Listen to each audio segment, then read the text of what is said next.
तो middle east की तस्वीरें हम लगातार आपको दिखा रहे हैं, लेकिन लगातार जो हमले ईरान में हो रहे हैं, क्या उसका धुआं दिल्ली तक पहुंच रहा है? ये सवाल इस वक्त उठ रहे हैं। इसके पीछे की वजह यह है कि दिल्ली की जो हवा है वो अचानक से बदल गई है। मार्च का महीना है, लेकिन आसमान इस वक्त धुंधला नजर आ रहा है। दूर की इमारतें गायब हो गई हैं, कुछ नजर नहीं आता है और हवा में धूल तैरती हुई नजर आती है। राजधानी में ऐसा मौसम देखकर लोग हैरान भी हैं और लोगों के अंदर एक टेंशन का माहौल भी देखने को मिल रहा है। लोगों में टेंशन है कि कहीं ऐसा तो नहीं है कि ये ईरान इजराइल जंग का असर हो रहा है, तो कहीं दावा ये भी हो रहा है कि ईरान में जो आग लगी है उसका धुआं भारत तक पहुंच गया है। लेकिन बड़ा सवाल यहां पर यह है कि क्या सच में जंग का धुआं दिल्ली की हवा में घुल गया है? क्या ईरान की आग का असर भारत तक आ गया है या फिर इसके पीछे मौसम का कोई और खेल छिपा हुआ है? तो आखिर दिल्ली एनसीआर को हुआ क्या है, यह इस वक्त बहुत बड़ा सवाल बना हुआ है। कुल मिलाकर दिल्ली की स्थिति मौसम के लिहाज से देखिए बदलती हुई नजर जरूर आ रही है, लेकिन इस बीच सवाल यह कि क्या वाकई में मिडिल ईस्ट में जो हालात बने हुए, जो जंग चल रही है, क्या उसका धुआं भारत तक पहुंच गया है? एक रिपोर्ट के जरिए आपको दिखाते हैं। दिल्ली में ईरान जंग की धूल। क्या ईरान का धुआं भारत आया?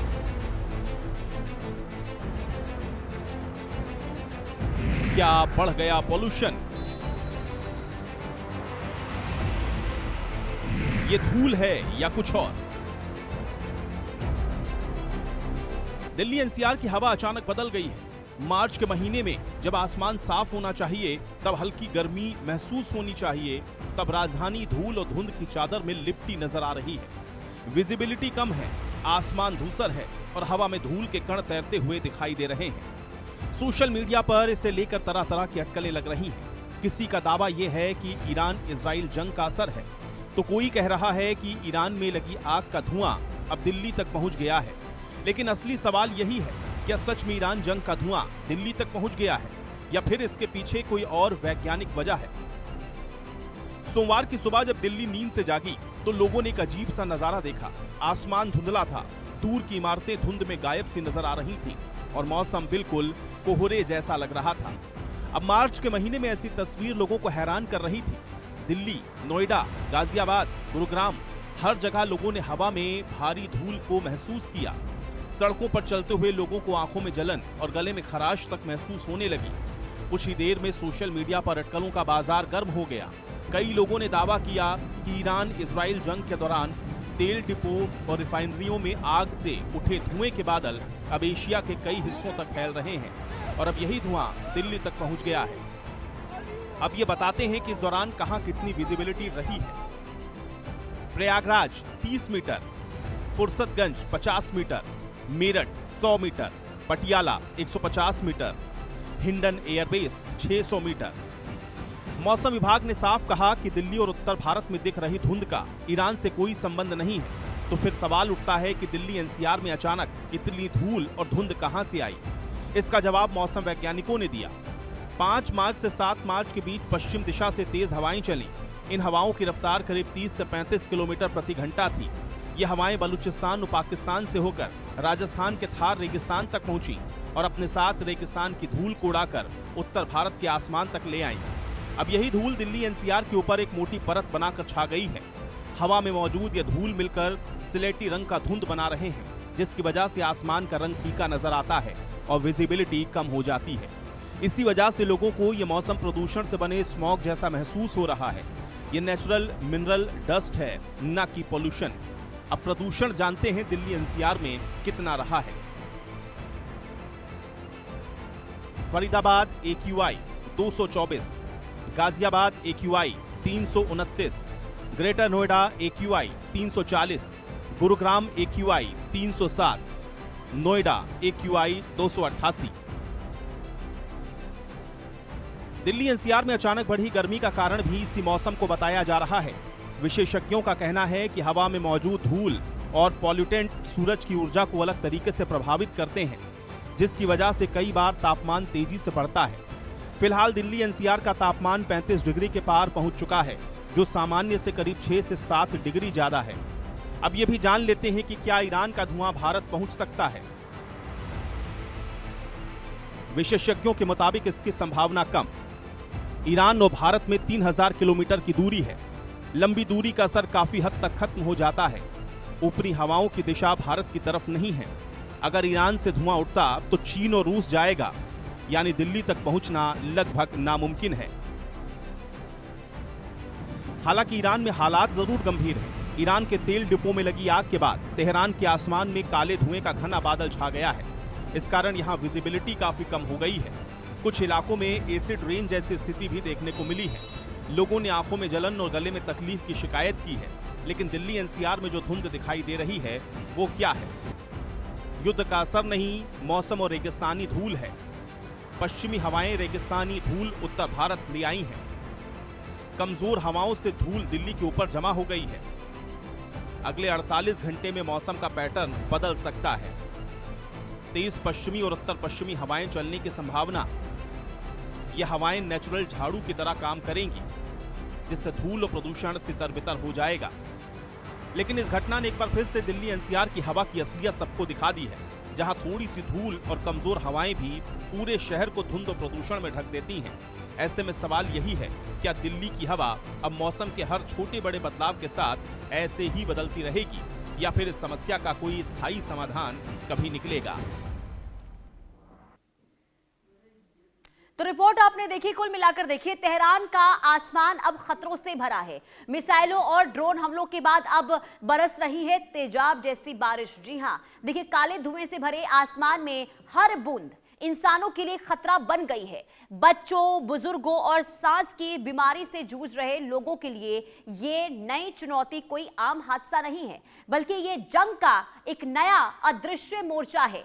तेहरान में आसमान में तेजाब बरस रहा है। आखिर क्यों मिसाइल ड्रोन अटैक के बीच ईरान में हालात भयावह हो गए हैं? रिपोर्ट के जरिए आपको दिखाते हैं।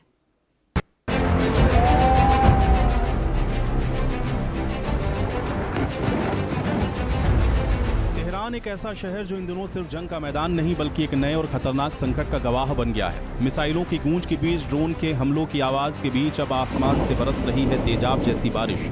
जी हां, ईरान की राजधानी तेहरान में लोगों का दावा है कि बारिश की हर बूंद आंखों में जलन छोड़ रही है, त्वचा को जला रही है, सांस लेना मुश्किल बना रही है। सरकार का कहना है कि तेल भंडार केंद्र पर हुए भीषण हमले के बाद जो आग लगी है, उससे उठने वाला जहरीला धुआं अब पूरे शहर के आसमान में छा गया है। और जब इस जहरीले धुएं से भरे आसमान में बारिश हुई तो पानी एसिडिक बन गया। यानी तेहरान में अब सिर्फ मिसाइलों का डर नहीं, बल्कि आसमान से बरसते जहर का खतरा मंडरा रहा है। एसिड रेन धमाकों से प्रदूषण का नतीजा। ईरान के तेल भंडार टैंक में भीषण आग लगने से भारी मात्रा में काला धुआं उठा। तेल के कण भी कुएं के साथ आसमान में इकट्ठा हुए। हाइड्रोकार्बन और कालिख आसमान में जमा हो गई। आकाश में धुएं की मोटी परत के बीच बारिश हुई। मिडिल ईस्ट में जारी युद्ध के बीच तेहरान इन दिनों कई तरह के खतरों से घिरा हुआ है।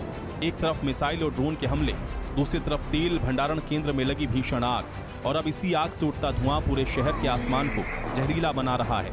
रात भर जलते तेल टैंक से उठने वाली काली और घनी धुएं की परत तेहरान के ऊपर छा गई। अब ये जहरीला धुआं बारिश और बादलों के साथ मिला तो आसमान से गिरने वाली बारिश सामान्य पानी नहीं रही। वैज्ञानिकों के मुताबिक तेल और पेट्रोकेमिकल पदार्थों के जलने से सल्फर डाइऑक्साइड और नाइट्रोजन ऑक्साइड जैसी गैसें निकलती हैं।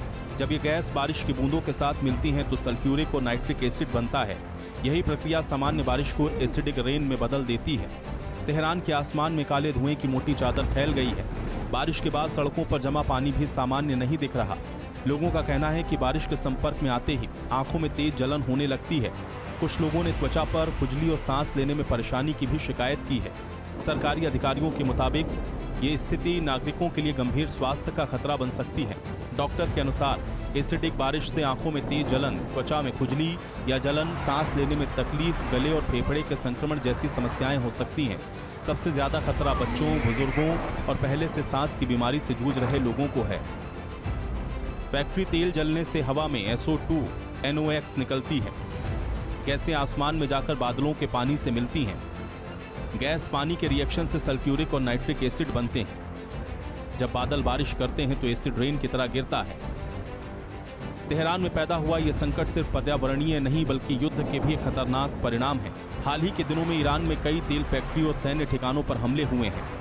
विशेषज्ञों का कहना है कि तेल फैक्ट्रीज पर हमले सिर्फ सैन्य नुकसान नहीं पहुंचाते, बल्कि इससे पूरे इलाके में पर्यावरणीय आपदा पैदा हो सकती है। तेहरान की रिफाइनरी। तेहरान के दक्षिण में शहर ए रे में मौजूद ईरान की सबसे पुरानी और बड़ी रिफाइनरी, लगभग 2.25 लाख बैरल प्रतिदिन की क्षमता। पश्चिमी तेहरान में मौजूद राजधानी के लिए बड़ा ईंधन भंडारण केंद्र। अद्यतन ऑयल वेयरहाउस। उत्तर पूर्वी तेहरान में मौजूद फ्यूल स्टोर और वितरण का बड़ा केंद्र। करज ऑयल डिपो। तेहरान के पास करज शहर है, इस तेल भंडारण पर भी निशाना। साउथ पार्स गैस फील्ड, फारस की खाड़ी के पास बुशेहर प्रांत में है, दुनिया का सबसे बड़ा गैस क्षेत्र। फजर ए जम गैस प्लांट ईरान के बुशेहर प्रांत में मौजूद साउथ पार्स के गैस को प्रोसेस करता है। तेहरान के कई इलाकों में सोशल मीडिया पर वीडियो सामने आए जिसमें आसमान में काले धुएं की मोटी परत साफ दिखाई दे रही है। धुएं की इस बारिश के बाद आंखों में तेज जलन और सांस लेने में दिक्कत हुई। विशेषज्ञों का कहना है कि अगर तेल भंडारण केंद्रों में लगी आग जल्द नहीं बुझी तो आने वाले दिनों में तेहरान का वातावरण और ज्यादा जहरीला हो जाएगा। धुएं में मौजूद केमिकल पार्टिकल्स कई दिनों तक हवा में बने रह सकते हैं। तेहरान की जंग अब सिर्फ मिसाइलों और ड्रोन तक सीमित नहीं रही, अब शहर को एक और अदृश्य खतरे का सामना करना पड़ रहा है। आसमान में जहरीला धुआं और बारिश की बूंदों में घुला तेजाब, यानी जंग की आग अब पर्यावरण और इंसानी सेहत तक पहुंच चुकी है। और सबसे बड़ा सवाल यही है कि क्या तेहरान इस जहरीली बारिश से बच पाएगा या फिर जंग का ये असर और भी खतरनाक रूप लेगा। Bureau report, India news.